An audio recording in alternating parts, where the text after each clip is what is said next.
They always say quiet men are the ones you should watch closely, but I never believed it. My husband was calm, soft-spoken, gentle. The kind of man who held my hand like it could break. The kind of man who apologized even when the mistake wasn't his. But the night I followed him, the night I saw what his silence truly hid, everything inside me shattered. My name is Clara, and this is the story of how that fleeting feeling became my terrifying reality. Black Rose. This is a long and complicated story, so if you want to follow our journey to its shocking conclusion, please make sure to subscribe so you don't miss any of the upcoming parts. I met Leo in the rain. It was a cliché, the kind of thing I would have rolled my eyes at in a movie. I was struggling with a torn grocery bag, a cascade of avocados and lemons scattering across the slick pavement, and he was just there. He didn't say a word. He simply knelt, his long, elegant fingers, the first thing I noticed about him, scooping up my runaway fruits. He placed them carefully into his own dry canvas bag and handed it to me. Our eyes met. His were the color of a stormy sea, a deep, turbulent gray-green, and in that moment, they were utterly calm. "Here," he said. That was all. One word. His voice was a low baritone, a soft rumble that seemed to vibrate in my chest rather than just in my ears. That was Rio, a man of quiet actions and even quieter words. Our courtship was a silent movie, where other men filled space with boasts and stories and plans. Leo listened. He would watch me with an intensity that was both unnerving and intoxicating. He made me feel like I was the most fascinating person in the world, like every silly story about my work as a freelance graphic designer, every childhood memory was a precious secret he was being entrusted to keep. He was a carpenter, a craftsman of beautiful, bespoke furniture. His hands, those same elegant fingers, were always slightly calloused, always smelling of cedar and sawdust. It felt so honest, so real. Our romance wasn't built on grand, dramatic gestures. It was built on 1,000 small, quiet moments that stacked up, brick by brick, into a home for my heart. It was the way he'd always have a cup of tea waiting for me, exactly how it liked it when I came over, having somehow deduced my preference without ever asking. It was the way he'd rest his hand on the small of my back when we walked together, a steady, warm pressure that felt like an anchor. It was the way he'd listen to me talk about my day, his gaze never wavering, making me feel truly heard for the first time in my life. I remember one evening, about 6 months in, we were at his workshop, the air thick with the scent of freshly planed oak. I was sitting on a stool, sketching, while he sanded a tabletop, the rhythmic swish, swish, swish, a soothing soundtrack. The setting sun streamed through the dusty windows, painting him in streaks of gold and orange. "You're quiet tonight," I said, breaking the comfortable silence. He looked up, a small smile playing on his lips. "Just listening to you breathe."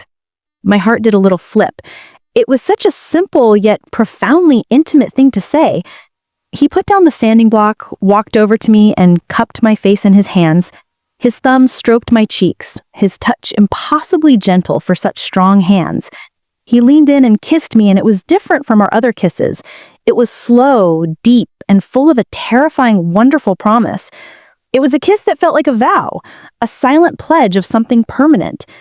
In that moment, surrounded by the evidence of his creation, wrapped in the safety of his arms, I felt a certainty so solid I could have built a life on it. I thought I knew him. I thought his quiet was a simple language I had learned to speak. I was so wrong. The first crack in my perfect reality appeared on a Tuesday. It was a small thing, a hairline fracture I almost dismissed. We were married by then, living in a small, charming house he'd restored himself. It was my sanctuary. I was working late on a project, fueled by coffee and frustration. Leo had gone to bed hours ago. Around 2 a.m., I heard a sound from the backyard, a sharp, distinct crack. Curious and a little nervous, I crept to the kitchen window and peered into the moonlit garden. Leo was there. He was shirtless, wearing only a pair of sweatpants, and he was practicing. But this wasn't any kind of exercise I recognized. His movements were fluid, brutally efficient, and utterly silent. Aside from the impact, he was striking a heavy, leather-covered post he'd installed in the corner of the yard. He called it a training post for stress relief, a relic from a brief stint in martial arts in his youth, he'd said. But this didn't look like stress relief. This looked like a drill. His fists and elbows and knees connected with the post in a series of precise, devastating blows. The crack I heard was the sound of his shin connecting with the wood. His body was coiled, a symphony of controlled power and lethal grace. His face, illuminated by the cold moonlight, was a mask of focused intensity. It was empty. There was no anger, no frustration, just a chilling, blank concentration. This wasn't my Leo. This was someone else. This was a weapon. He must have sensed me. His head snapped toward the window, his eyes locking with mine. In a fraction of a second, the mask was back. The emptiness was gone, replaced by a flicker of surprise, then warmth. "Couldn't sleep?" he asked, his voice normal volume now, cutting through the quiet night. "I heard a noise," I said, my voice slightly shaky. He came inside and pulled me into a hug. His skin was cool and damp with sweat, his heart beating a steady, slow rhythm against my ear. So calm. "Sorry, my love, I didn't mean to wake you. Just had some restless energy to burn." He kissed the top of my head. "Come on, let's get you to bed. You've worked enough." He was so convincing, so normal. I let him lead me upstairs, chalking the whole thing up to my overactive imagination, fueled by fatigue and the eerie atmosphere of the late hour. But the image of that blank, focused face was seared in my mind. The second crack was wider. A few weeks later, we were at a local Italian restaurant, a little family-owned place we loved. We were holding hands across the table, sharing a bottle of wine. I was laughing about a difficult client, and he was smiling, that soft, private smile he reserved only for me. We were, by all accounts, the picture of a happy, young, married couple. Then the door opened, and 3 men walked in. They weren't loud or obnoxious, but they carried a certain energy that made the air in the room grow thick. They were dressed in expensive, impeccably tailored suits, and they moved with an unnerving synchronicity. The host, a jovial man named Giovanni, immediately stopped what he was doing. His smile became strained, nervous. The men's eyes scanned the room and landed on our table, on Leo. Leo didn't tense. He didn't startle. He simply stilled. It was like watching a predator freeze in the presence of another. The warmth drained from his face, replaced by that same flat, neutral expression I'd seen in the garden. His hand, which had been holding mine, went limp for a second before he gently withdrew it and placed it in his lap. One of the men, the one in the lead with a sharp jawline and cold, dark eyes, gave a slight, almost imperceptible nod in Leo's direction. Leo gave a nod so small I would have missed it if I hadn't been watching his face so closely.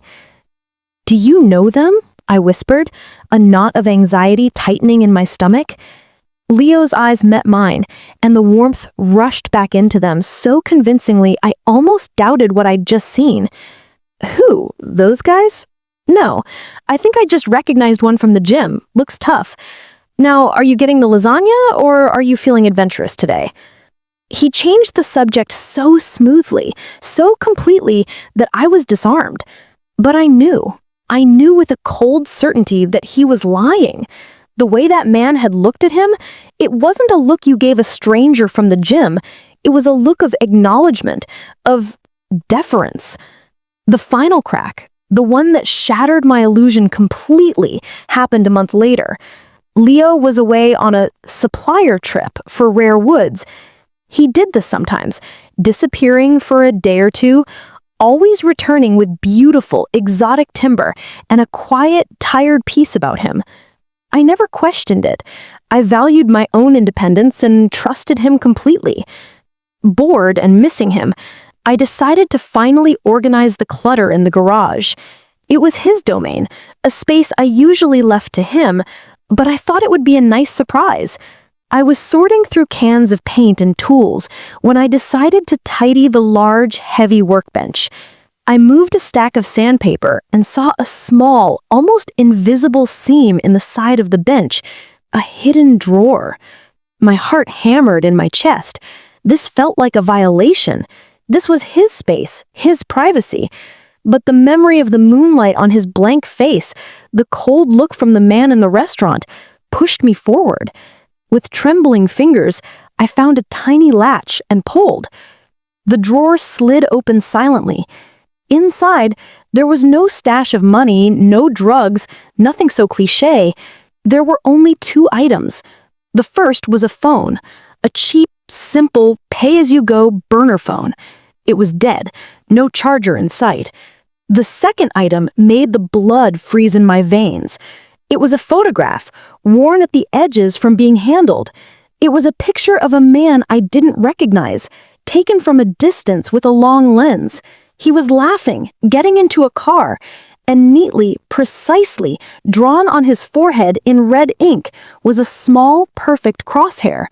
I stumbled back from the workbench as if it had bitten me. My breath came in short, ragged gasps. The world tilted. The scent of cedar and sawdust, once so comforting, now felt suffocating. This wasn't a tool. This wasn't for his work. This was something dark, something hidden.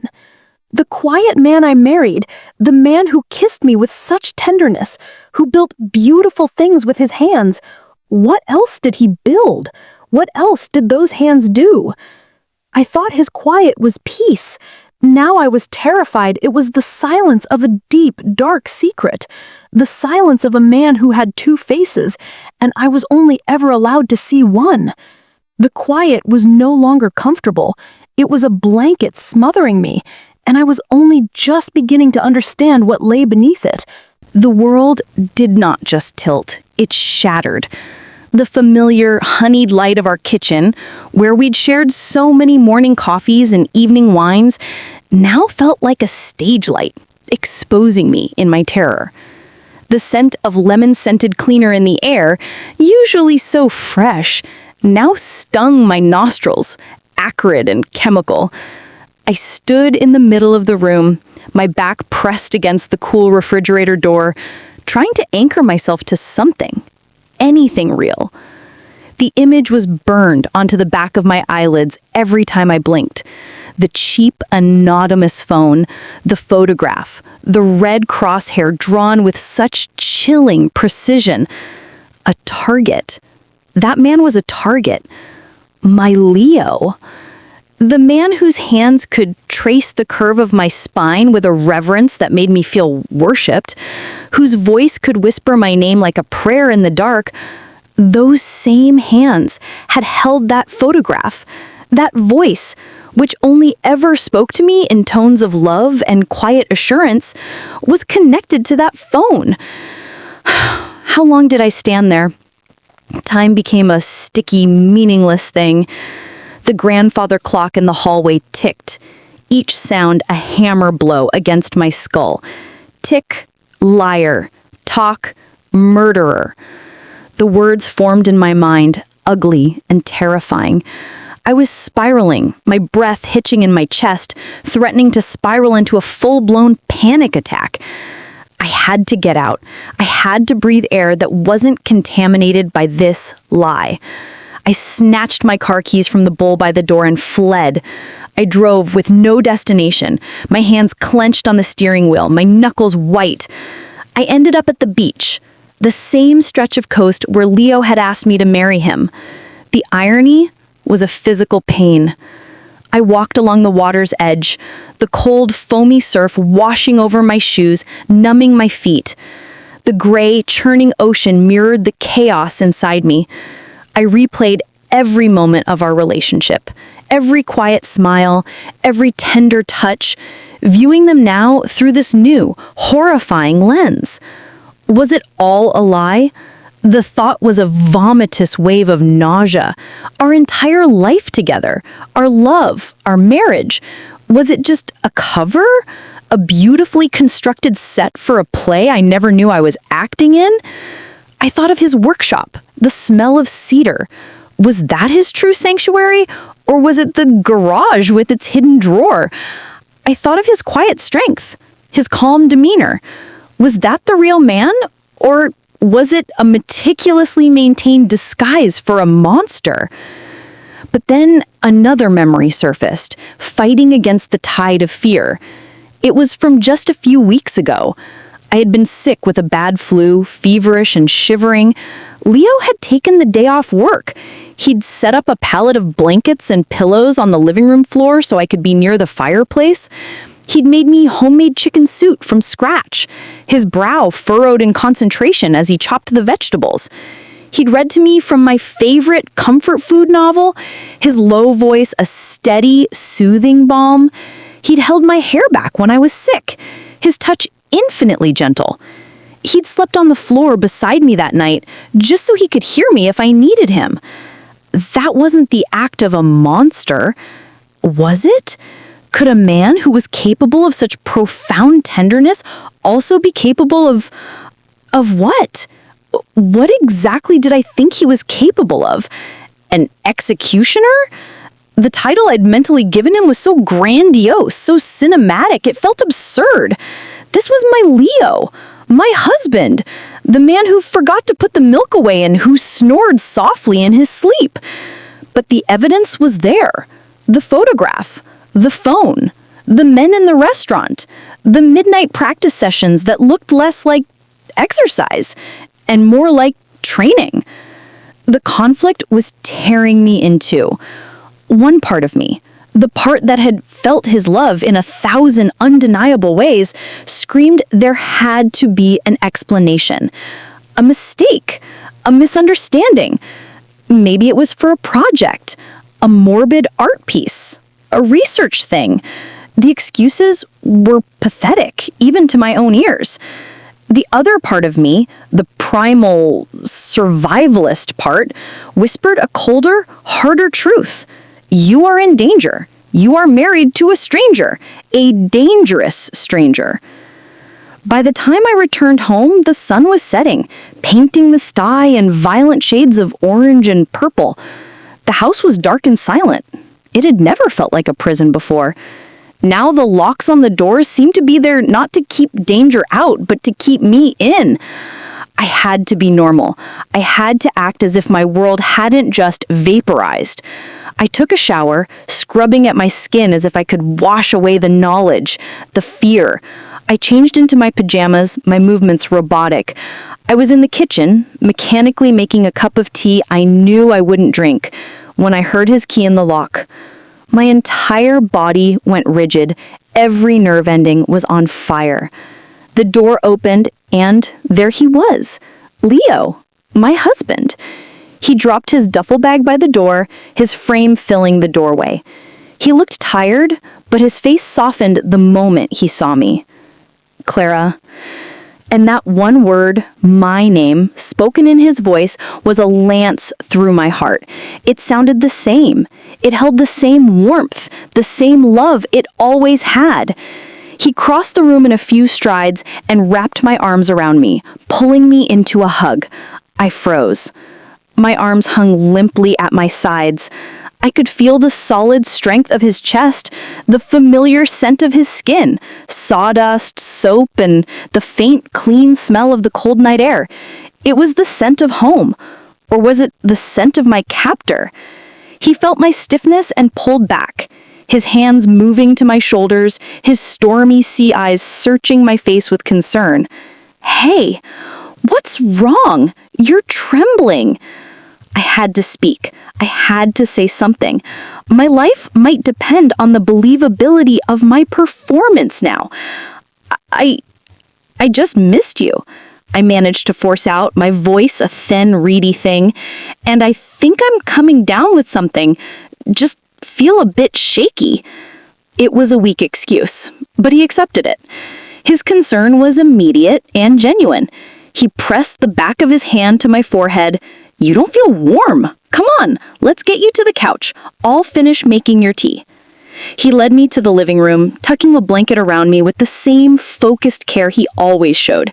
He moved around the kitchen, his movements efficient and familiar. I watched him, my heart a frantic bird beating against the cage of my ribs. This was the man I loved. This was the man who might be a killer. The two images refused to coalesce. They were like oil and water in my mind, separate and irreconcilable. He brought me the tea and sat beside me, pulling my feet into his lap and beginning to massage them. His thumbs pressed into the arch of my foot, and a traitorous wave of relaxation washed over me. This was our ritual. This was love. How was the trip? I asked, trying to keep my voice light, conversational. Find any good wood? He smiled, a real tired smile that crinkled the corners of his eyes. Yeah, found a beautiful slab of reclaimed ebony. It's got a story. I'll tell you about it tomorrow. How was your week? He was evading. Or was I just now seeing deception in every shadow, in every casual omission? I said, it was okay. Just worked. Tried to clean out the garage a bit yesterday. I dropped the sentence like a stone into a pond, watching his face for ripples. Nothing. Not a flicker. His hands continued their steady, kneading motion on my foot. He was either a world-class psychopath, a master of control so complete it was inhuman, or he genuinely had no idea I had found his secret. I prayed for the latter, but the cold knot in my stomach told me it was the former. That night, lying in bed beside him, was the longest night of my life. He fell asleep almost instantly, his breathing deep and even. I lay rigid on my side of the bed, the space between us feeling like a chasm. The moonlight streamed through the window, illuminating his profile. I studied his face, the strong line of his jaw, the dark sweep of his lashes against his cheek, the soft curve of his lips. This was the face I loved. This was the face I had trusted with my life, with my heart. And now, I was afraid of him. A tear escaped, tracing a hot path down my temple and into my hairline. How could this be my life? 48 hours ago, I was a happily married woman. Now, I was a spy in my own home, a prisoner in my own bed. I must have fallen into a fitful sleep because I was jolted awake by a sound. It was a low, guttural sound, a strangled gasp. I turned over. Leo was still asleep, but he was moving. His body was tense, his fists clenched on the sheets. A low moan escaped his lips. "No," he muttered, his voice thick with sleep and distress. "Not the girl. Leave her out of it." My blood ran cold. The girl? Who was the girl? His thrashing increased. "I did my part. It's done. It's done." His voice was a desperate snarl, a sound I had never heard from him before. It was feral, full of a pain so raw it was terrifying. He was having a nightmare, a terrible, consuming nightmare. "Leo," I whispered, reaching out to shake him awake. The moment my hand touched his shoulder, it happened. His eyes flew open, but they didn't see me. They were wide, wild, and utterly empty, just like they'd been in the garden. In a movement faster than my eye could follow, his hand snapped up and locked around my wrist. The grip was iron. Pain shot up my arm so intense I cried out. It was the grip that had struck the training post, the grip that could crush bone. "Leo, you're hurting me," I gasped. The sound of my voice, the pain in it, seemed to pierce the veil of his dream. The emptiness in his eyes vanished, replaced with dawning horror. He looked at my wrist, trapped in his vice-like grip, and then at my face, my tears now from genuine pain and fear. He released me, as if my skin had burned him. He scrambled back, away from me, pressing himself against the headboard, his chest heaving. Clara, I'm sorry. I'm so sorry. His voice was shattered. He looked down at his own hands, as if they belonged to a stranger, as if they were monstrous. A red bracelet of bruising was already forming around my wrist. We both stared at it in the pale moonlight. It was proof. Tangible, undeniable proof of the violence that lived inside him, so close to the surface. I was dreaming, he stammered, his face a mask of anguish. A bad dream. I could never hurt you. You have to believe me. He was begging. The strong, silent man was crumbling before my eyes. And in that moment, I saw not a monster, but a man tormented, a man haunted. I didn't know what to believe. The fear was still there, a live wire in my chest, but seeing him like this, so vulnerable, so shattered by what he almost done, sparked something else in me. A dangerous, foolish thing, a flicker of empathy. I crawled across the bed toward him, my injured wrist throbbing. I didn't touch him. I just sat near him, pulling my knees to my chest. "What kind of dreams, Leo?" I asked, my voice barely a whisper. "What kind of dreams are you dreaming about that makes you like that?" He looked at me, his eyes swimming with a grief so profound it stole my breath. For a long moment, I thought he might actually tell me. I saw the confession hovering on his lips. I saw the weight of it, the desperate need to share the burden. But then the shutters came down. The walls went back up. The vulnerability was sealed away behind a facade of control. He reached out, his fingers hovering just above the bruise on my wrist, not daring to touch it. "Just old ghosts," he said, his voice flat and final. "Nothing for you to worry about. I'm so sorry, my love." He got out of bed. "I'll sleep on the couch tonight." He left the room, closing the door softly behind him. I was alone again, with the echo of his nightmare and the proof of his violence blooming on my skin. The silence in the room was no longer just the absence of sound. It was a living, breathing entity, and it was screaming with secrets. I knew then that I had a choice. I could pack a bag and run. I could go to the police with my wild story and a bruised wrist. I could save myself. Or I could stay. I could try to uncover the truth. Who was the man I married? Was he a victim of some dark past, forced into a life he didn't want? Or was he a willing monster, and the tender man I loved just a convenient skin he wore? The bruise on my wrist was a warning, but the memory of his shattered face, the raw pain in his voice, that was a siren's call. He was in pain. My husband was in agony, and a part of me, the part that still loved him fiercely, desperately, needed to know why. I looked at the closed bedroom door. The fight was no longer just about survival. It was about salvation, his and maybe mine own. I had to know. I had to find out what was in that hidden drawer. I had to turn on that phone. The door clicked shut, and the silence he left behind was heavier than any sound. It was a physical weight pressing down on me, filled with the echoes of his desperate apology and the ghost of his pain. I sat in the middle of our bed, in the room that had been our sanctuary, and stared at the closed door as if it were the entrance to a tomb.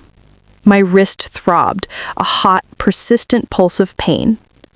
In the soft morning light that was just beginning to filter through the blinds, the bruise was a lurid purplish blue, a perfect imprint of his fingers, a brand. It was no longer just a secret I knew. It was a secret etched onto my skin, a constant painful reminder that the man sleeping on my couch was a stranger, capable of things I couldn't imagine. "Old ghosts," he'd said. What ghosts demanded a man train in his backyard in the dead of night? What ghosts required a burner phone and photographs marked for death? The explanation was a pathetic shield, and we both knew it. But in his eyes, in that single unguarded moment of horror after he'd released me, I had seen something genuine. A self-loathing so deep it seemed to swallow him whole. A monster wouldn't look at his own hands with such revulsion, would he? The conflict was a war inside my skull. The part of me that was still Clara in love, the woman who had felt his tenderness for years, clung to that moment of his vulnerability. It whispered that he was a victim too, trapped, forced into a life of violence. Maybe he was trying to get out. Maybe that was the source of the nightmares.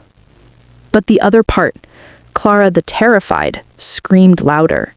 It replayed the speed of his reaction, the effortless, brutal strength in his grip. It showed me the photograph with the red crosshair. That was not the work of a victim. That was the work of a predator, a planner, an executioner. I couldn't leave. The thought was a fleeting, cowardly impulse. If I ran, the question would haunt me for the rest of my life. Who was Leo? And if there was even a 1% chance that the man I loved was still in there, trapped behind a wall of violence and secrets, I had to try and reach him. I had to know. Knowledge was my only weapon, my only shield. But I had to be smart. I had to be a ghost in my own home. The careless, trusting Clara was a liability now. She had to be locked away, replaced by someone watchful, calculating, and careful. The first test came at breakfast. I heard him stirring before dawn, the quiet creak of the couch, the soft pad of his feet as he moved around the living room. I waited, my body tense, rehearsing my lines. I had to be normal. I had to be forgiving. I had to be the understanding wife. I emerged from the bedroom, wearing a long-sleeved sweater despite the morning warmth, the cuffs pulled down low over my hands. He was in the kitchen, making coffee. He turned as I entered, and the look on his face was a punch to the gut. He was pale, his eyes shadowed with a sleepless guilt that seemed to age him a decade. "Clara," he began, his voice rough. I don't even know what to. I didn't let him finish. I walked to him, a small, careful smile on my face, and I did the hardest thing I have ever done. I reached out and took his hand. I saw him flinch as if my touch were fire. "It's okay," I said, my voice soft, a practiced calm. "It was a nightmare. You were asleep. You didn't know it was me." He stared at me, his stormy eyes searching mine for any sign of the fear he must have seen last night. I kept my gaze steady, pouring every ounce of the love I still felt for him into it, hiding the terror just beneath the surface. "He hurt me," he whispered, his gaze dropping to my covered wrist. "You didn't mean to," I insisted, squeezing his hand. Let's not make it a bigger thing than it is. We're okay." The lie tasted like ash in my mouth. We were not okay. We were a continent apart, separated by a chasm of secrets. But he needed to believe we were okay. My safety, my ability to investigate depended on his belief in my forgiveness. He pulled me into a hug, a desperate, grateful embrace. He buried his face in my hair, and I felt him shudder. "I don't deserve you," he murmured into my neck. "You have no idea," I thought, my arms hanging stiffly at my sides for a moment before I forced them to wrap around him, to complete the charade of comfort. The day passed in a bizarre pantomime of normalcy. We drank coffee. We talked about mundane things. The weather, a movie we wanted to see, a leaky faucet he needed to fix. It was all surface noise, a frantic dance to cover the silence screaming beneath. I watched him constantly, my eyes cataloging every micro-expression, every hesitation. The way his gaze would sometimes drift to the window, growing distant. The way his jaw would tighten almost imperceptibly when a loud truck passed by. I was studying him like a subject, and the more I looked, the more cracks I saw in his calm facade. He was a man holding himself together by a thread. My mission was clear. I had to get back into the garage. I had to get that burner phone and find a way to charge it. It was the only tangible link to his other life. The opportunity came 2 days later. He announced he had to drive to a neighboring city to meet a client, a 3-hour round trip at least. It was the window I needed. The moment his car disappeared down the street, the careful mask I had worn shattered. A cold, focused energy took over. I went to the kitchen gentor and found an old phone charger from a prehistoric model I'd owned years ago. I had no idea if it would work, but it was my only shot. I walked to the garage, my heart hammering a frantic rhythm against my ribs. The space felt different now, ominous. The training post in the corner wasn't just a piece of equipment, it was an altar to the violence he harbored. The smell of sawdust and oil no longer comforting. It was the scent of deception. I went straight to the workbench, my hands trembling as I found the hidden latch. The drawer slid open with a soft whisper. There they were, just as I had left them. The anonymous black phone and the damning photograph. I picked up the phone. It was cool and light in my hand. A simple, stupid piece of plastic that held the power to destroy my life. I plugged in the old charger, my breath catching as a tiny red light blinked on the phone screen. It had power. Now I had to wait.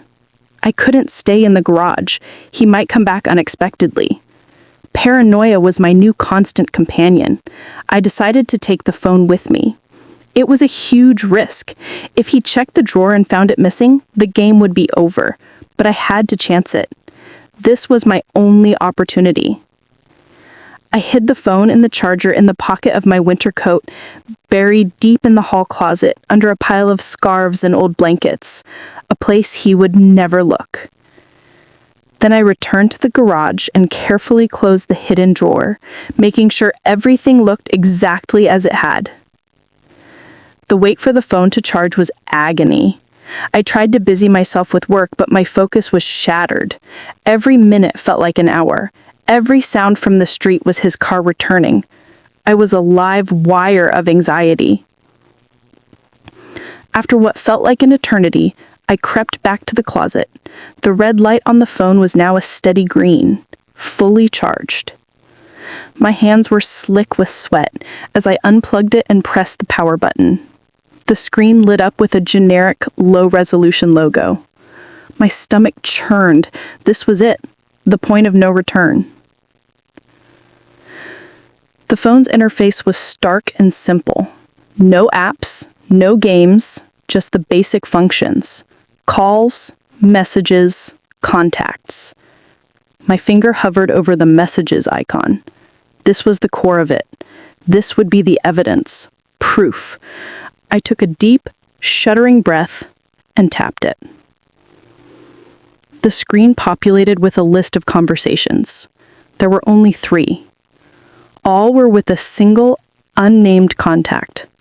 The number was saved only as C. The most recent message was from 2 days ago, the day after his nightmare. C. Status: Leo. It's done. My blood ran cold. It's done. The same words he had muttered in his sleep. What was done? The job? The execution? I felt dizzy, my vision swimming. I forced myself to scroll up. The previous exchange was from a week ago. C. Target acquired. Photo sent. Clean and quiet. No connection. Leo. understood. And then a single message from Leo sent after that. The girl? There was a long pause, then a response from C. Not your concern. Stick to the parameters. The girl. The same words from his nightmare. A cold dread, colder than anything I had felt before, seeped into my bones. This was real. It was all real. The photograph in the drawer was a target. Leo had confirmed the job, and he had carried it out. It's done. I was married to a man who received assignments and reported their completion. The clinical, detached language was more horrifying than any graphic description could ever be. This wasn't a crime of passion. It was a transaction, a business. I felt the oatmeal I'd eaten for breakfast rise in my throat. I stumbled to the bathroom and vomited, heaving until there was nothing left but acid and tears. I was crying, great ragged sobs of grief and terror. The last vestiges of hope, the fragile idea that this was all some terrible misunderstanding, evaporated. The man I loved was a killer, a hired gun, the Mafia's executioner. I splashed cold water on my face, staring at my pale, terrified reflection in the mirror. Get it together, Clara. You can't fall apart now. I had to know more. I had to see the photos that were sent. I went back to the phone, my movements now fueled by a grim, determined fury. I navigated to the gallery. It was empty except for 2 images. The first was the photograph from the drawer, the man laughing by his car, the red cross hair on his forehead. The second was a new photo. It was the same man, but he was no longer laughing. He was slumped in the driver's seat of the same car, his head tilted back against the headrest. His eyes were open, vacant. A dark, ugly stain bloomed across the front of his white shirt. There was no blood, no visible wound, just the stillness of death. And that dark, spreading stain. A confirmation photo. I dropped the phone as if it had burned me. It clattered on the hardwood floor. I backed away, my hand clamped over my mouth to stifle a scream. It was one thing to suspect. It was another to see the evidence, to see the cold, hard proof of what my husband had done. The romance, the tenderness, the quiet moments, they were all a lie. A beautiful, devastating lie constructed to hide a monster. The hands that had built our furniture, that had held me so gently, had taken a human life. The lips that had kissed me had probably spoken his last words to that man before he killed him. The sound of a car engine outside jolted me from my paralysis. Leo. Panic seized me. I scrambled for the phone, fumbling with it, my fingers numb and clumsy. I powered it down. I rushed to the hall closet, buried it deep within the pocket of the winter coat, and rearranged the scarves. I was just closing the closet door when I heard his key in the lock. I leaned against the wall, trying to slow my racing heart, to force the color back into my face. I had to be calm. I had to be the Clara from this morning, forgiving, understanding, normal. He walked in, carrying a bag of takeout from my favorite Thai place. He thought we could use an easy night, he said, smiling tentatively. He looked so normal, so loving. He had brought me food, thinking of my comfort, after he had just... what? Driven home from confirming a murder? Was the gun he used still in the car? Was it tucked into the waistband of his pants right now, under his jacket? The dissonance was so extreme that it was almost funny. A hysterical laugh bubbled in my chest, and I had to bite the inside of my cheek to keep it down. Thai sounds perfect, I said, my voice miraculously steady. I'm starving. We sat at the dining table. He dished out the food, green curry for me, pod CU for him. The familiar, fragrant steam rose between us. He was talking about his client meeting, a story about a difficult man who wanted a table made from a single piece of wood with no knots. I nodded, I smiled, I made all the right noises. But I wasn't there.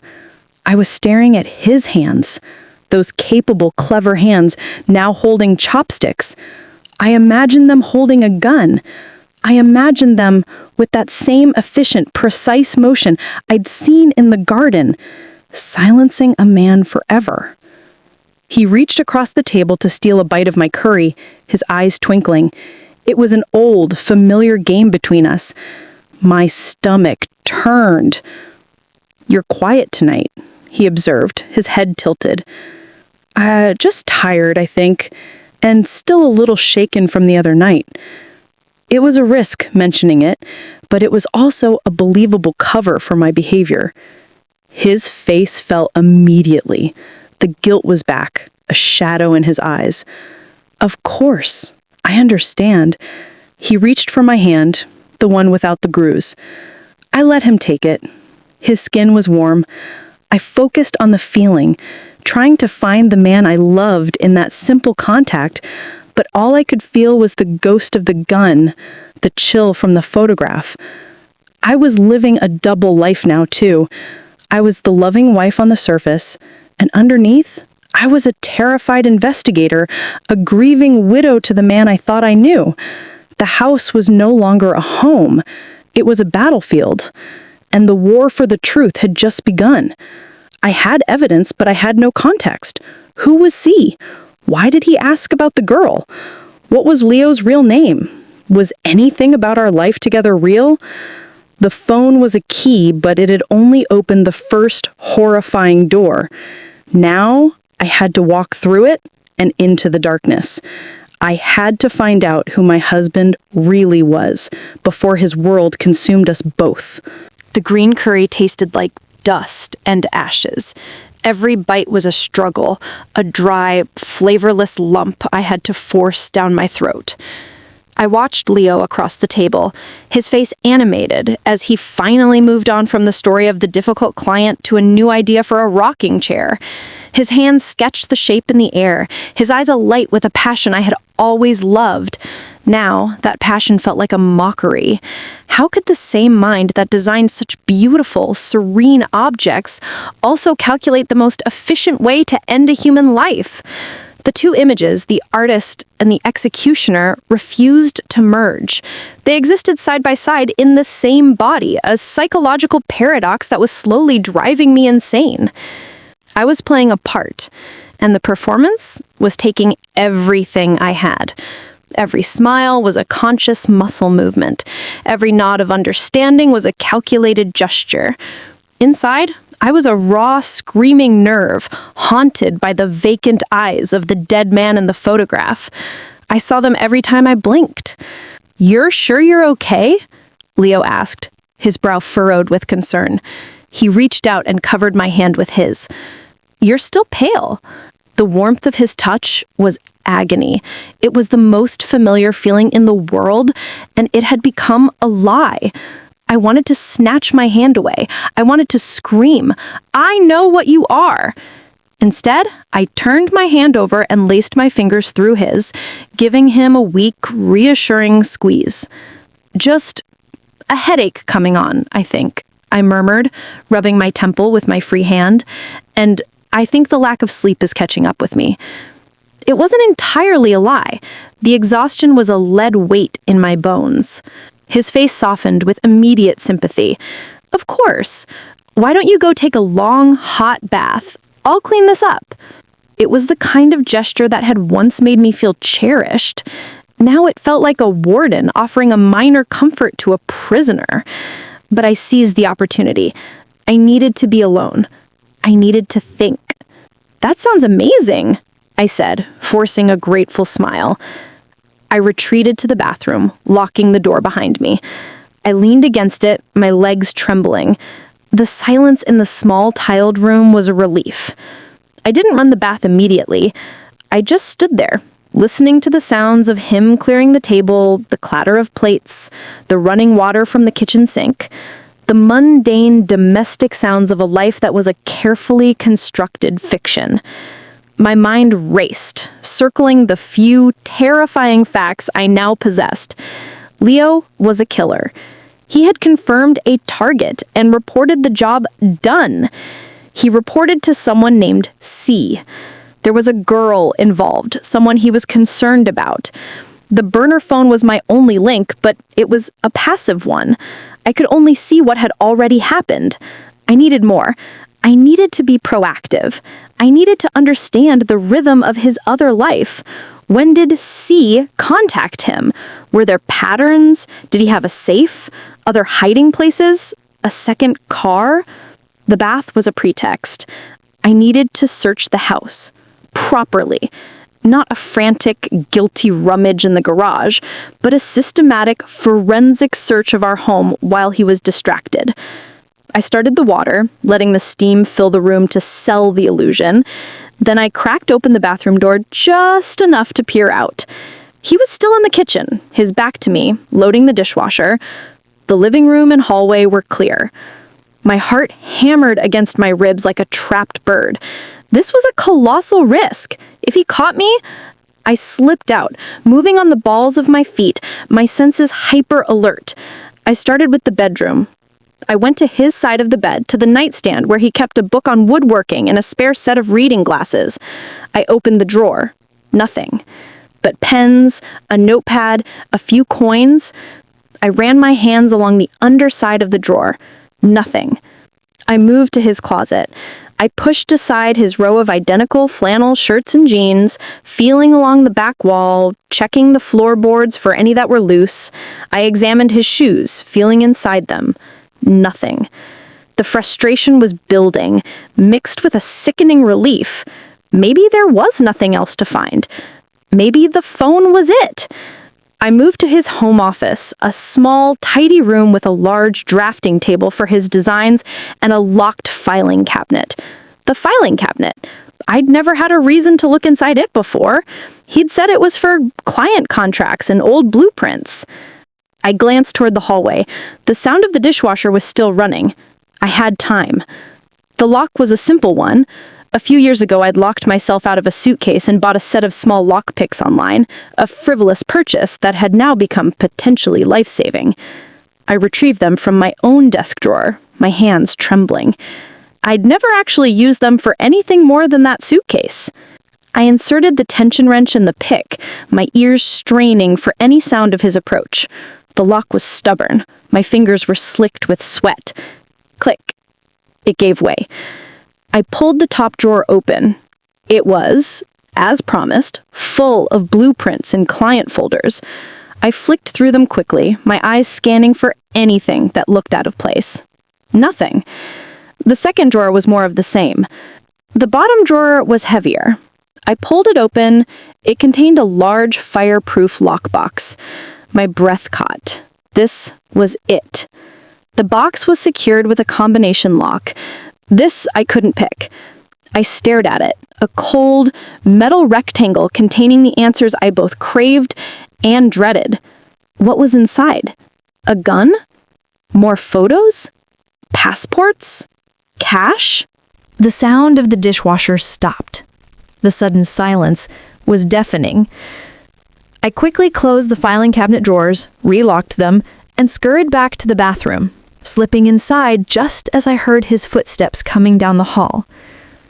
I slid into the now full tub, the hot water stinging my skin. I submerged myself up to my chin, trying to calm my frantic breathing. "Clara?" His voice came through the door. "I'm gonna head out to the workshop for a bit, finish up a few things. Will you be okay?"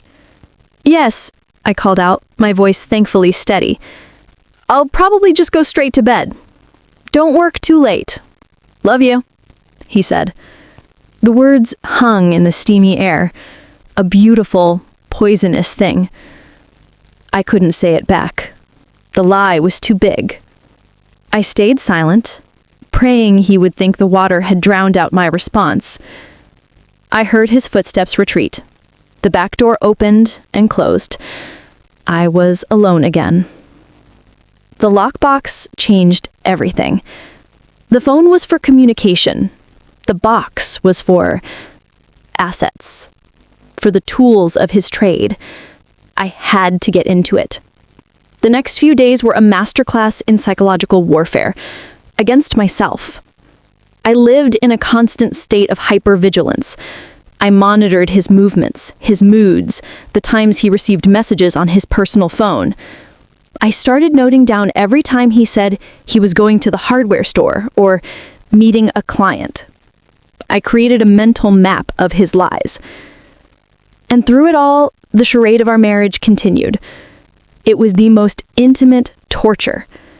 He was trying so hard, suffocating me with a kindness that felt like a snake's coil. He brought me flowers. He cooked my favorite meals. He suggested a weekend getaway. One evening, he built a fire in the fireplace, and we sat on the rug, a blanket over our legs. He pulled out a small, carved wooden box. He said, "I made this for you." It was beautiful, intricately inlaid with different shades of wood, forming a pattern of lotus flowers. He said, "It's for your art pencils, so they're not always rolling around in that old tin." Tears sprang to my eyes, real ones this time. They were tears of grief, of confusion, of a love that was still there, tangled and strangled by the terrifying truth. This was the Leo I loved, the creator, the thoughtful, quiet man who noticed the small things about my life. I took the box. It was warm from his hands. It's the most beautiful thing I've ever seen, Leo. Thank you.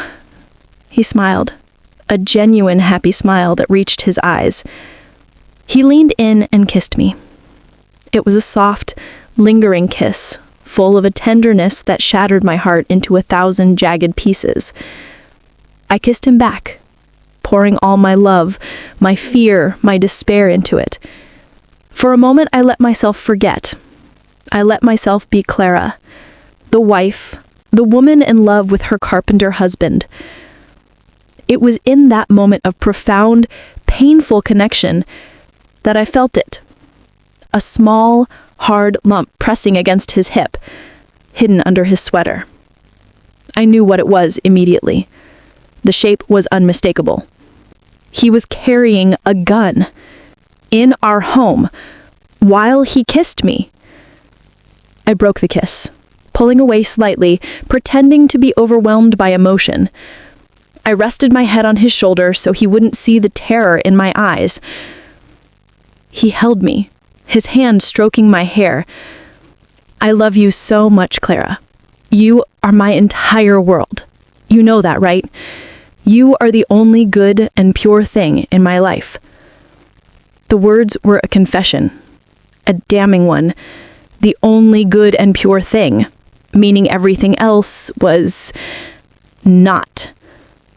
I held onto him, the beautiful wooden box digging into my palm. The artist and the executioner, the lover and the liar. They were both right here in my arms, and I was trapped between them, holding a box of lotus flowers while a gun was pressed against my side. The romance was a weapon, the tenderness was a cage, and I knew, with a chilling certainty, that my time for passive investigation was over.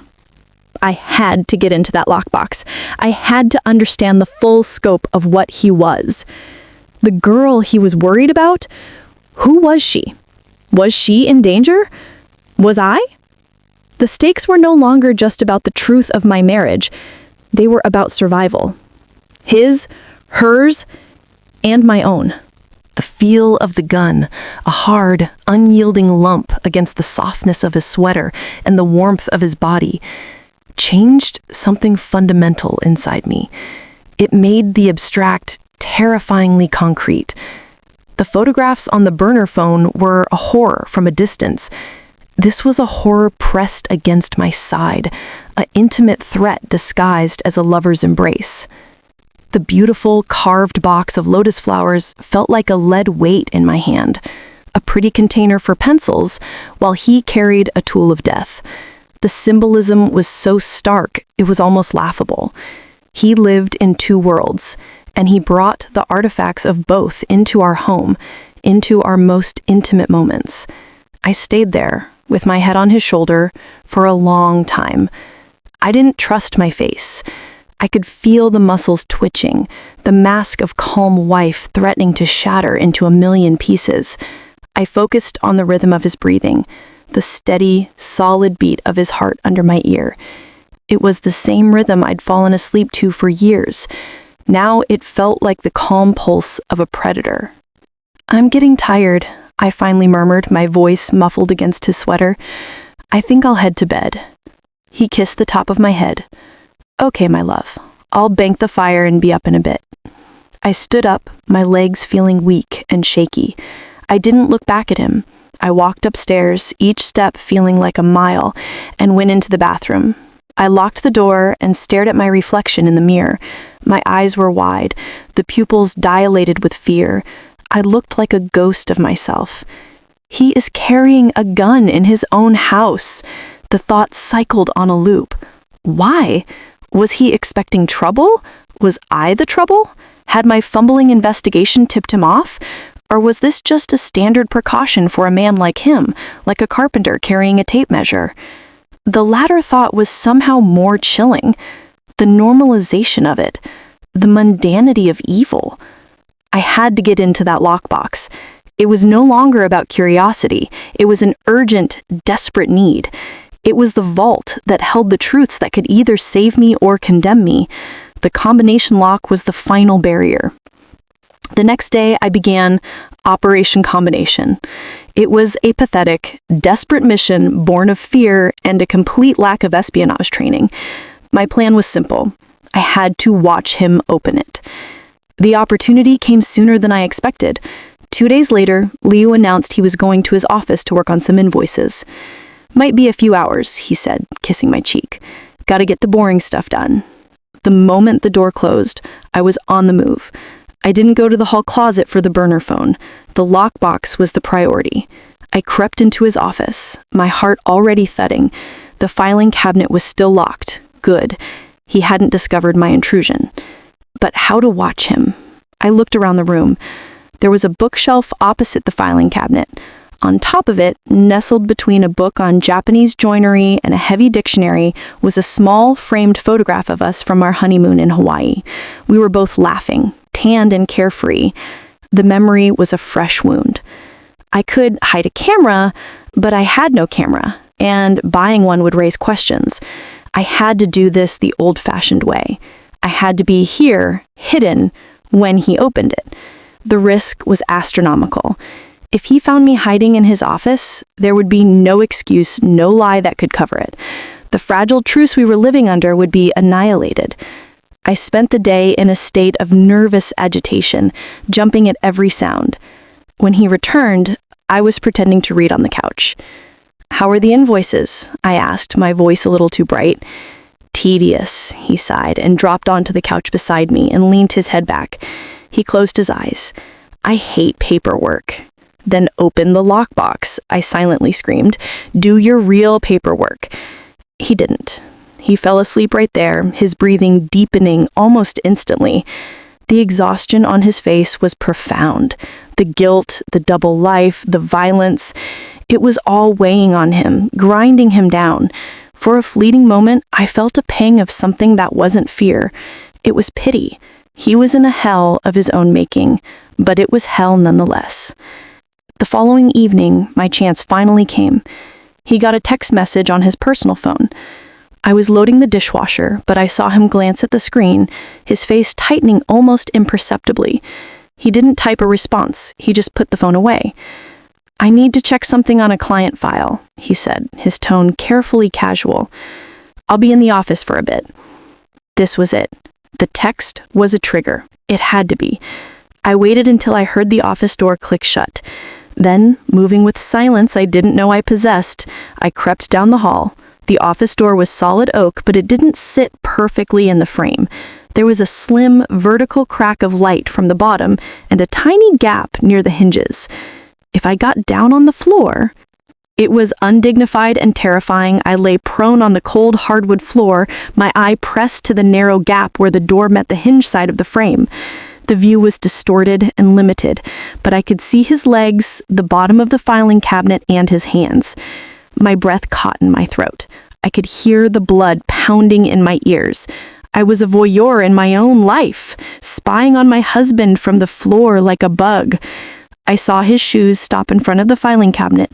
I heard the jingle of keys, the scrape of the lock, the rumble of the bottom drawer opening. Then the heavy thunk of the lockbox being placed on the floor. My eyes strained, trying to get a better angle. I saw his knees as he crouched down. His hands came into view, fingers poised over the combination dial. Please, please let me see.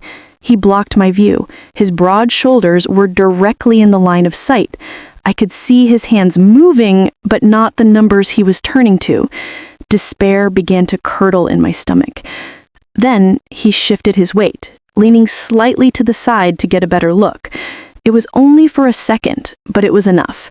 His fingers were large, his movements were sure. He turned the dial. Right, 38. Left, past 0, to 16.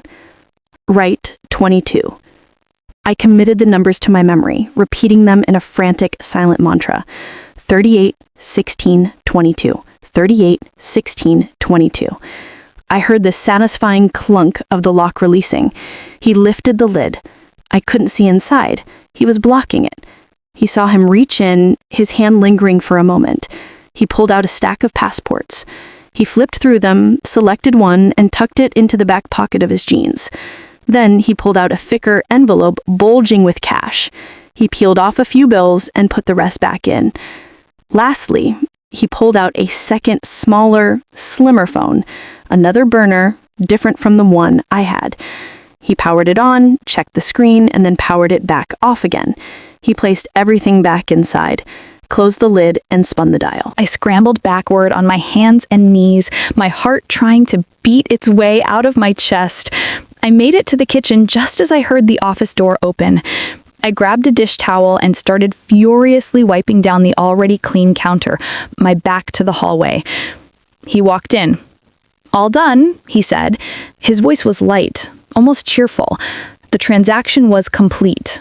He had what he needed. "Good," I said, not turning around. "Want some tea?" "No, I'm actually going to head out for a bit. Need to meet a supplier about that ebony wood. He's only in town tonight." Another lie. So smooth. So effortless. He was going to use the passport and the cash. He was going on a job. "Okay," I said, carefully neutral. "Don't be too late." He came up behind me, wrapped his arms around my waist, and kissed my neck. I froze, the dish towel clenched in my fist. "I love you," he whispered. He left. The house was silent. I stood in the kitchen, the numbers burning in my mind. 38, 16, 22. I had the combination, and he was gone. This was my chance, the biggest risk yet. I waited 10 agonizing minutes, listening, making sure he wasn't coming back for something he'd forgotten. The silence stretched thick and heavy. I walked to his office. This time I didn't creep. I walked with a purpose that felt both terrifying and empowering. I used the key to unlock the filing cabinet. I pulled open the bottom drawer. I lifted the heavy lockbox and placed it on his desk. My hands were steady. The fear was still there, a cold knot in my stomach, but it was now joined by a grim resolve. Right. 38. The dial clicked smoothly. Left. Past 0 to 16. A soft whir. Right. 22. Clunk.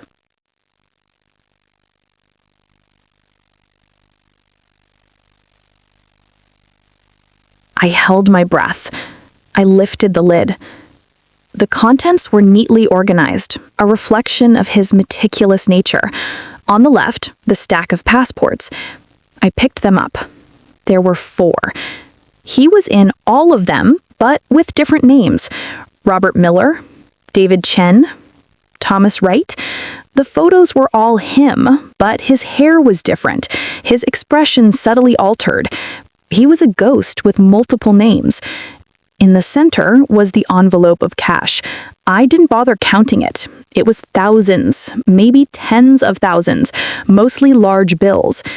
And on the right was the second burner phone he'd checked. And next to it, nestled in a custom-cut foam insert, was a gun. It was black, compact, and looked brutally efficient. The same model, I was sure, that was currently tucked into his waistband. This was its twin.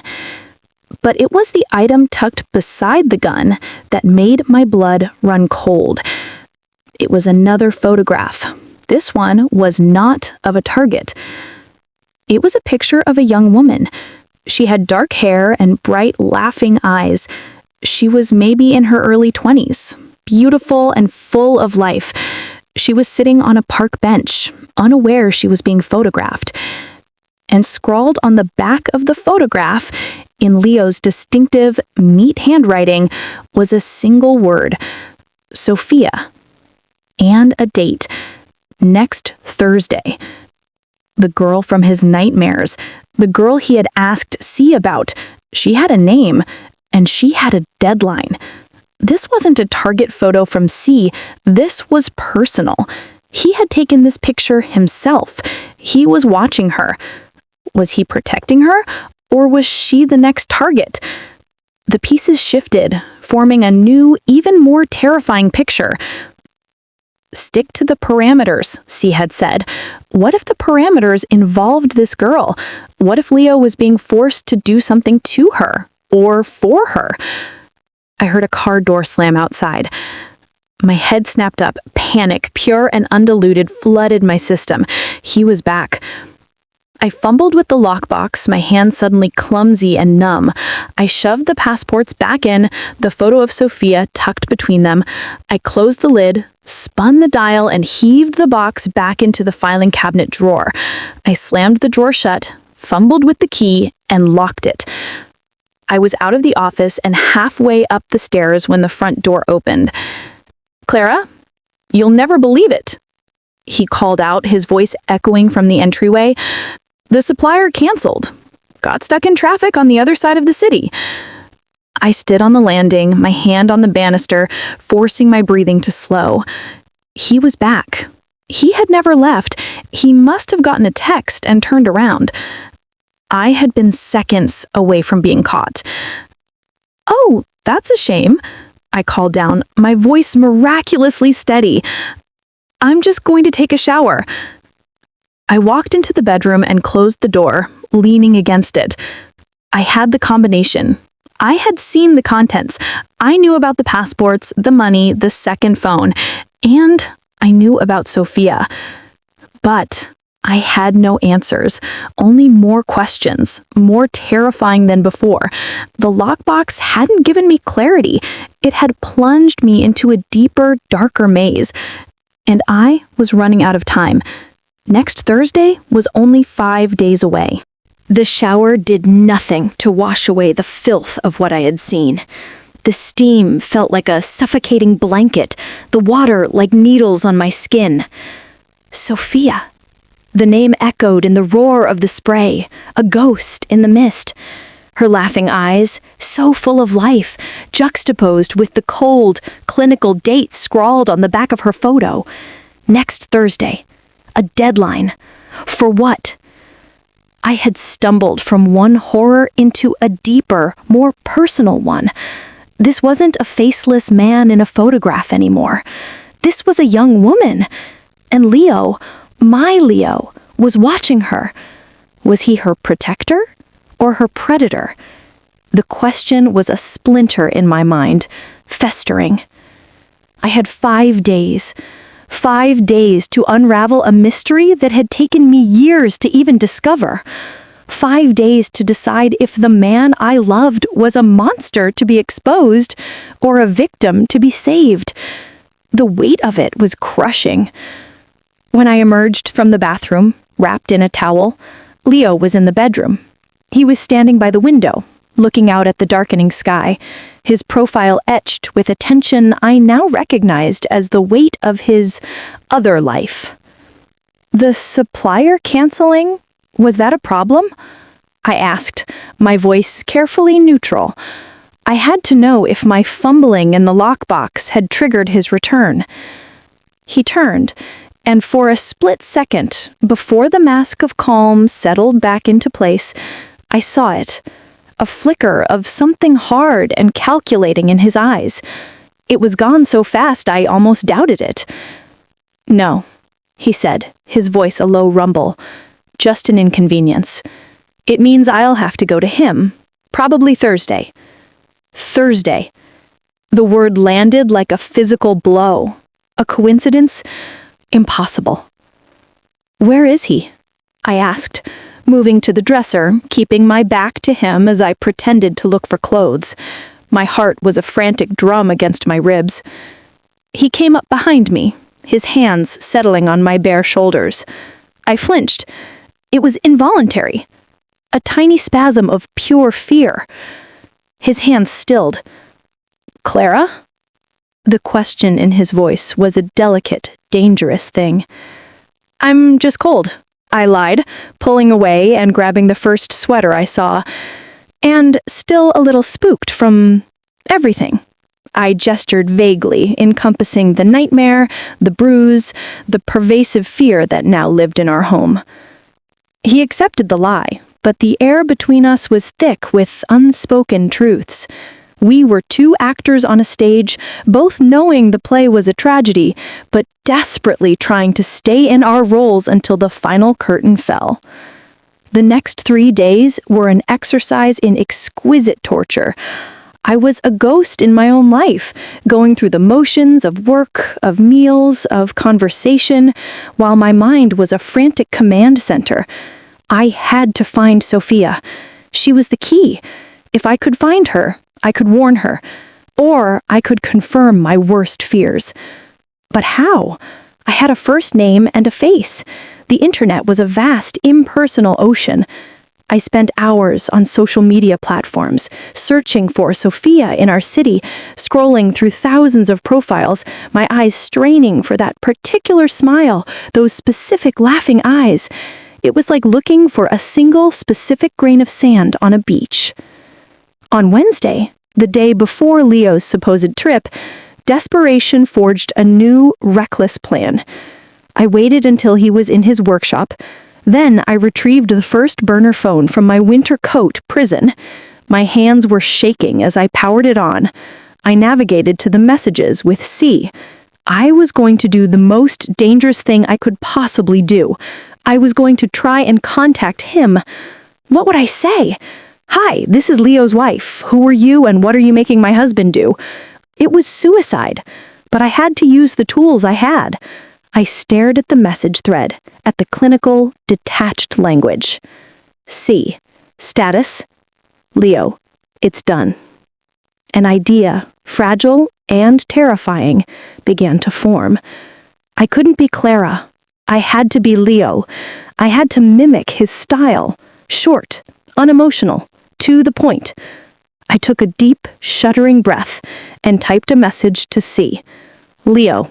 Need confirmation on Sophia. Parameters unchanged." I hit send before I could lose my nerve. Then I nearly vomited. I had just thrown a stone into the hornet's nest.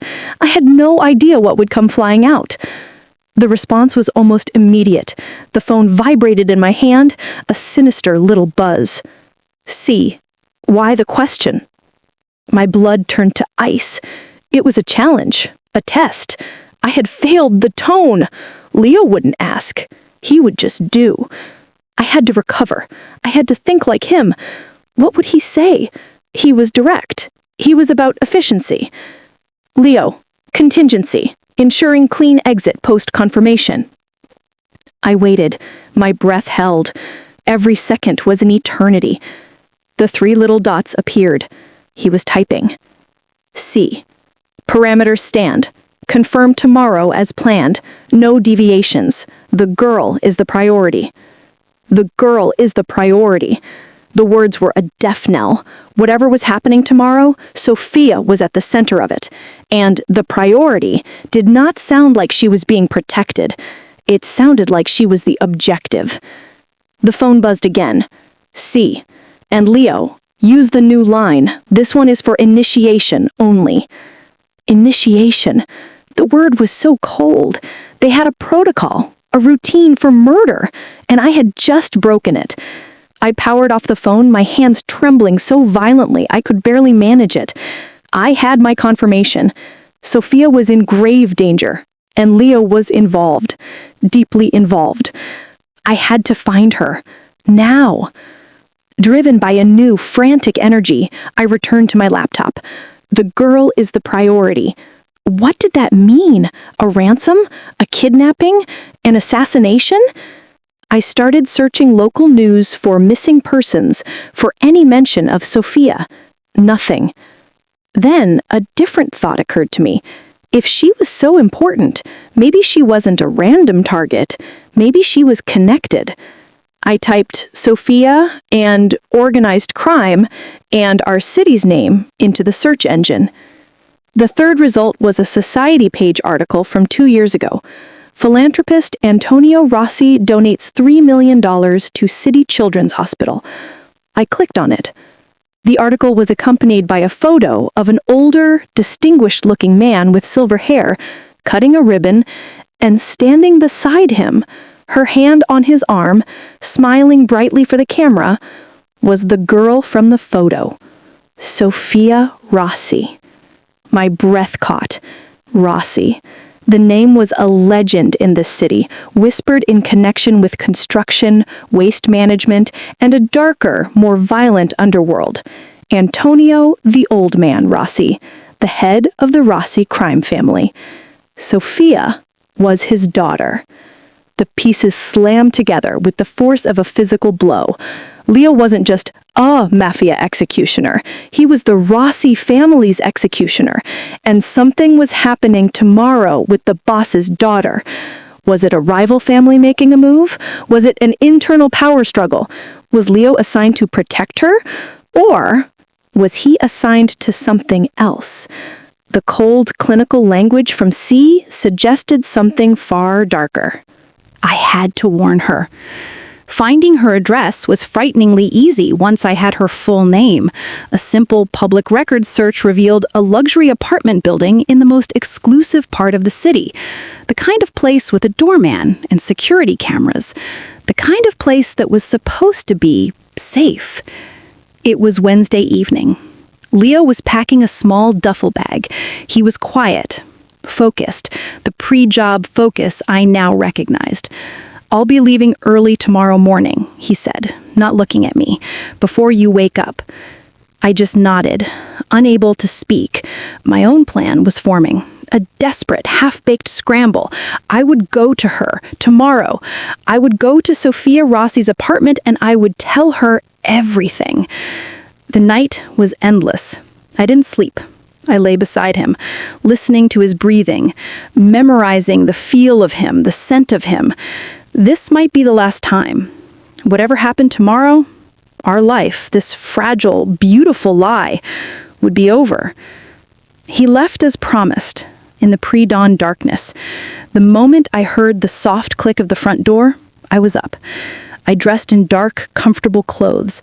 I didn't know what I was walking into. I drove to Sophia's apartment building, my knuckles white on the steering wheel. I parked across the street, watching the entrance. What was I going to say? "Hi, I'm Clara. My husband, your father's hired killer, might be coming for you today." It sounded insane. I sat there for an hour, my courage fraying with every passing minute. Then I saw her. She emerged from the building, dressed in yoga pants and a hoodie, her dark hair pulled back in a ponytail. She was alive, vibrant, real. It was now or never. I got out of my car and crossed the street, my legs feeling like jelly. "Sophia!" I called out. She turned, her eyes, the same laughing eyes from the photograph, registering polite confusion. "Yes, can I help you?" "My name is Clara. I need to talk to you. It's urgent. It's about your safety." Her expression shifted from confusion to wariness. "My safety? Who are you?" I'm nobody, but my husband..." I swallowed, the words sticking in my throat. "I think he might be involved in something that involves you. Today." She narrowed her eyes. "Involved how? Look, lady, I don't know you." She started to turn away. "His name is Leo," I blurted out, desperation clawing at me. "Do you know that name?" She stopped, frozen. The color drained from her face. She knew the name. The reaction was instantaneous and full of fear. She knew exactly who Rio was. "Oh, God," she whispered, her bravado vanishing. She grabbed my arm, her grip surprisingly strong. "Come inside, now." She practically dragged me through the lobby, past the doorman, who gave her a nod, and into the elevator. Her apartment was a sprawling, modern space with floor-to-ceiling windows, but it felt like a gilded cage. "How do you know Leo?" she demanded, the moment her apartment door was closed and locked. "I'm his husband," I said, the admission feeling like a confession of my own stupidity. Her eyes widened in disbelief, then dawning horror. "Your husband? But he's..." She trailed off, unable to say the words. "He's my father's... He's our..." "I know what he is," I said, my voice quiet and broken. "I found a photo of you, with a date, today's date. He told me he was going out of state, but he's not, is he? What's happening today, Sophia?" Tears welled in her eyes. "There's a meeting. A truce meeting with the Costello family to end the territory war. My father is sick. He's stepping down. They're finalizing the terms. Leo is his insurance. He's always his insurance." "Insurance?" "He's the shadow in the room," she said, her voice trembling. "Everyone knows who he is, what he does. His presence alone is a threat. If the Costellos try anything, if they double-cross us..." She didn't need to finish. I understood. Leo was the ultimate deterrent, the living, breathing embodiment of the consequences of betrayal. But something didn't fit. "Then why were you the priority?" I asked. A message from his handler said you were the priority. A new, even more profound fear dawned on her face. "Because I'm the new terms," she whispered, her voice barely audible. "The marriage. To Marco Costello. To unite the families. I'm the peace treaty." The world tilted again. It wasn't an assassination. It was a transfer, a transaction. She was the commodity, and Leo was there to ensure the delivery, to ensure she went quietly, or to eliminate any threats to the arrangement. That's why he was so concerned. He knew what it was like to be a pawn. He knew the cost. The buzzer from the lobby intercom rang, sharp and insistent. Sophia jumped. She walked over to the panel, her hand shaking as she pressed the button. "Yes?" A voice, distorted by the speaker, but unmistakably his, filled the room. "Sophia, it's Leo. Your father sent me. It's time to go." He was here. He was early. Our eyes met across the room. A silent, terrified understanding passed between us. He was downstairs. The executioner was here for the princess. "Tell him I'm not ready." I hissed at her. "Tell him you need 10 minutes. She nodded, her face a mask of panic. "Leo, I need 10 minutes. I'm not dressed." A pause. A long, heavy silence that seemed to suck the air out of the room. "Okay." His voice came back, flat and neutral. 10 minutes. The connection cut off. "What do we do?" Sophia gasped. "We can't run. They'll find us." I looked around the luxurious apartment, a cage of her father's making.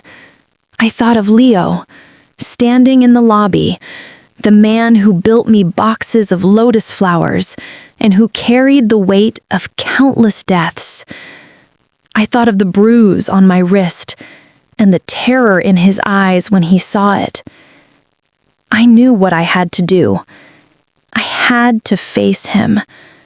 Not as a victim, not as a spy, but as his wife. I had to look the executioner in the eye and call him by his name. "Stay here," I said to Sophia, my voice suddenly strangely calm. "Lock the door behind me." "Where are you going?" "To talk to my husband." I rode the elevator down, my reflection a pale, determined ghost in the polished brass doors. The lobby was empty except for him. He stood near the entrance, his back to me, a solitary figure in a well-tailored dark coat.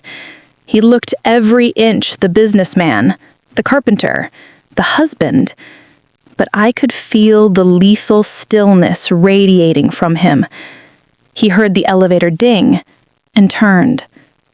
The moment he saw me, his entire world collapsed. I saw it happen in real time. The carefully constructed fortress of his life, built on layers of lies and compartmentalization, crumbled into dust.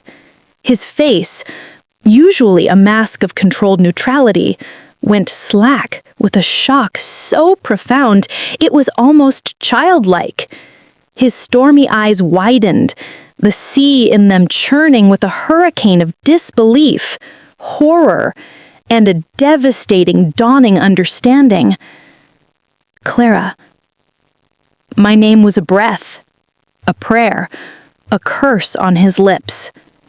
What are you doing here?" The truth was the only weapon I had left. "I know, Leo," I said, my voice clear and steady, though my knees were shaking. "I know about the lockbox. I know about the passports. I know about the gun. I know about C. I know about the man in the photograph. I know what you did. And I know about Sophia." He didn't deny it. He didn't get angry. He just deflated. The strength seemed to leave his body. He leaned against the wall, running a hand over his face. The executioner was gone. In his place was just a man, exhausted, broken, and utterly exposed. "How long?" he asked, his voice raw. "A while," I said. "The nightmare, the bruise, the garage, the phone." I took a step closer. "Who are you, Leo? Who did I marry?" He looked at me, and for the first time he let me see everything. The pain, the guilt, the self-loathing, the years of living in the shadows. "My name is Leonardo Rossi," he said, the words tasting like ash. "Antonio is my uncle." The final piece of the puzzle clicked into place, and the picture it formed was one of gothic, tragic horror. He wasn't just a hired gun. He was family. The executioner was a prince of the empire. "I was born into this, Clara," he said, his voice a low, desperate rush. "I never had a choice. This thing I am, it's the family business. The only thing I was ever good at. The only thing I was ever taught." He looked at his hands, the hands that had built our home and had ended lives. "Meeting you was like walking into the sun after a lifetime in the dark. You were my escape. This life with you was the only real thing I've ever had, the only thing that was ever mine." Tears streamed down my face. "It was built on a lie, Leo. Our entire life is a lie." "It wasn't," he insisted, his own eyes glistening. "The way I love you, that was never a lie. That is the only true thing about me. You have to believe that. I did all of it, all the terrible things, to protect this, to protect us, to keep that world away from our door." He was begging me to understand, to absolve him. And a part of me, the part that still loved the man I saw beneath the monster, did understand. He was a victim too, a bird born in a cage who didn't know the song for freedom. "What happens now, Leo?" I gestured upstairs. "With her." His face hardened, the professional mask slipping back into place for a moment. "I take her to the meeting. I ensure the truce holds. I make sure she is safe. It's the only way this ends. It's the only way I can ever hope to get out." Get out? The words were a fragile, dangerous hope. "I want out, Clara. I have for years. But you don't just resign. This truce, if it holds, it's my chance. My ticket out. For us." He was still thinking of us. Even now, at the end of everything, he was still fighting for a life with me. The elevator dinged again. Sophia stepped out, dressed now in a simple, elegant dress. She looked from Leo to me, her eyes wide with fear and confusion. "It's time," Leo said, his voice returning to its flat, professional tone. He looked at me, a world of apology and desperate love in his eyes. "Go home, Clara. Please. I will explain everything when this is over. I promise." It was a promise I didn't know if I could believe. It was a promise from a man made of smoke and shadows. I watched him as he led Sophia Rossi, his cousin, the peace treaty, out of the building and into a waiting black car. He didn't look back. I stood alone in the empty, opulent lobby, the wife of the executioner. The truth was out. The lie was executed, and I was left with the ashes of a great love and the terrifying, uncertain future of a man who had promised to come home, but who belonged to a world from which no one ever truly escapes. The story of Leo and Clara was over. The story of Leonardo Rossi and the woman who loved him was just beginning, and I had no idea if it would be a story of redemption or a tragedy written in blood. If this story of love, lies, and lethal secrets had you on the edge of your seat, then you won't want to miss what we publish next. Subscribe now for more thrilling stories that explore the dark side of the human heart.